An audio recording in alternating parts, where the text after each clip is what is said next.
नारायण साकर हरि की प्यारी दुलारी सात संगत, प्रेम से बोलना। नारायण साकर हरि की संपूर्ण ब्रह्मांड में सदा सदा के लिए जय जयकार हो, जय जयकार हो, जय जयकार हो। संपूर्ण सृष्टि के मालिक जगत नारायण सर्वेश्वर नारायण साकार हरि एवं जगत जननी साकार माँ मातेश्वरी जी के पावन कमल श्री चरणों में हम सभी जीवात्माओं का कोटि कोटि नमन बंदन प्रणाम स्वीकार हो, स्वीकार हो, स्वीकार हो। आप समस्त हरिभक्तों के चरणों में इस जीवात्मा का कोटि कोटि प्रणाम स्वीकार हो, स्वीकार हो, स्वीकार हो। नारायण साकार हरि जी की प्यारी दुलारी सात संगत जी, जैसा कि आप सभी ने थंबनेल में देखा कि कुछ लोगों पर सत्संग का असर क्यों नहीं होता है।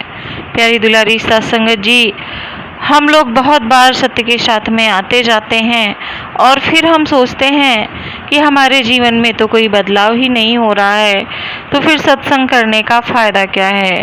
प्यारी दुलारी सात संगत जी, ऐसे ही एक महापुरुष थे जिनके ऊपर सत्संग का कोई भी असर नहीं होता था। वो बहुत ज़्यादा परेशान थे कि मैं सत्संग में जाता हूँ लेकिन मेरे ऊपर असर ही नहीं होता।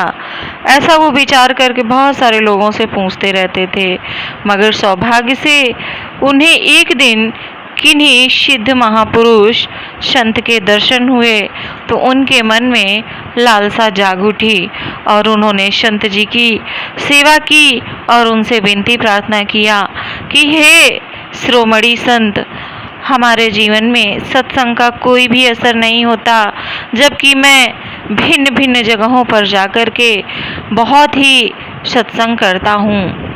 तब उन संत जी ने कहा कि आप परेशान ना हो, अगर वास्तव में आप इसका निवारण चाहते हैं, वास्तव में जानना चाहते हैं, तो जैसा मैं कह रहा हूँ आप वैसा ही करो, आपके जीवन में बदलाव अवश्य आएगा।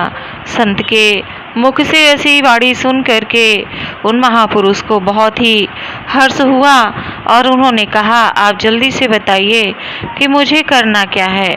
तो संत जी ने कहा कि आप जाइए, एक घड़ा मदिरा लेकर के आइए। संत जी के मुख से मदिरा की बात सुन करके महापुरुष के विचारों का और आश्चर्यचकित होने का ठिकाना ही न रहा। बहुत ज़्यादा आश्चर्यचकित हुए और आंखें फाड़ करके संत जी की तरफ देखने लगे कि संत और मदिरा का क्या मेल हो सकता है। संत जी ने उनकी मनसा भांप ली और संत जी बोले, मैं जैसा कहता हूँ तुम वैसा ही करो, तभी तुम्हें तुम्हारे प्रश्न का समाधान मिल सकता है।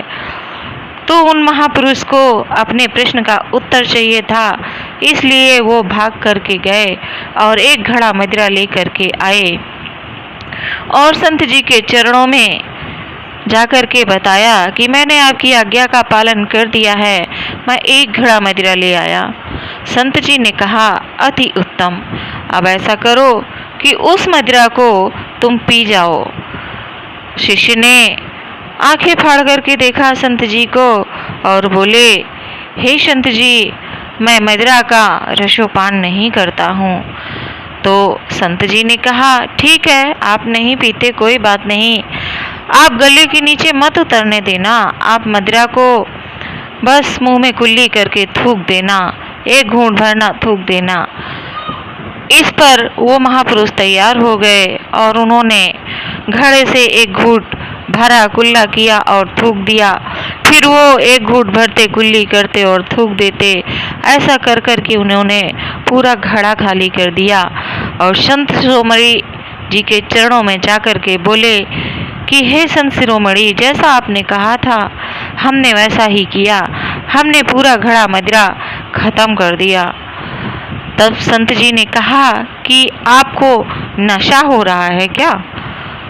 तो महापुरुष जी ने कहा, नहीं नहीं, मुझे नशा नहीं हो रहा है, क्योंकि मैंने वो मदिरा पी ही नहीं, एक बूंद तक अपने हलक से नीचे मैंने उतरने ही नहीं दिया। मैं तो बस कुल्ला करके और थूक देता था और बहुत प्रयास करता था कि मेरे गले के नीचे एक बूंद भी ना जाने पाए। ऐसा संत जी ने सुना तो संत जी ने कहा, इसी बात में आपके प्रश्न का उत्तर छिपा हुआ है। अब तो उन महापुरुष के आश्चर्य का ठिकाना न रहा कि मदिरा पीने से सत्संग के असर का मेरे प्रश्न का भला क्या मेल हो सकता है।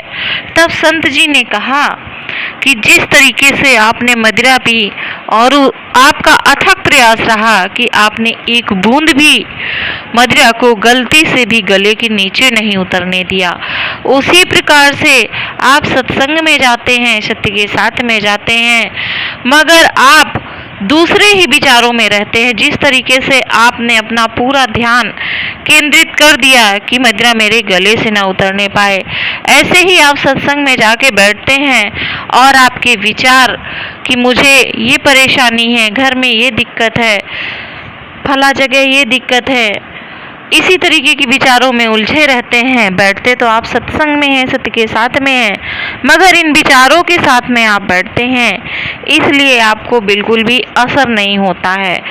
आप सत्संग का एक भी कतरा अपने दिमाग के अंदर, अपने मन के अंदर आप जाने नहीं देते। और जब तक मन में सत्संग नहीं जाएगा, जब तक दिमाग में सत्संग नहीं जाएगा, तब तक आपको विचार नहीं आएंगे, और जब विचार नहीं आएंगे तो फिर आपके व्यवहार में कैसे ढलेगा।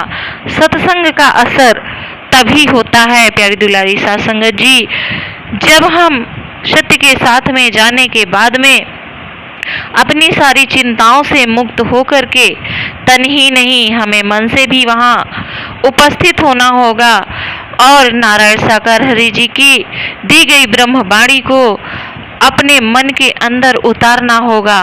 और जितना भी उतार पाए हैं, जितनी भी वाणी को हम समाहित कर पाए हैं, उस वाणी को हमें विचार में लाना होगा, और विचार में लाने के साथ ही कर्म में हमें ढालना होगा। और जैसे ही वो कर्म में ढलेगा, वैसे ही हमारे जीवन में परिवर्तन शुरू हो जाएगा, घर में खुशहाली होगी, जीवन में आनंद ही आनंद होगा। इस तरीके से हम आप अपने मन को नारायण साकार हरि जी के चरणों में लगा सकते हैं और सत्संग का असर होना शुरू हो जाएगा।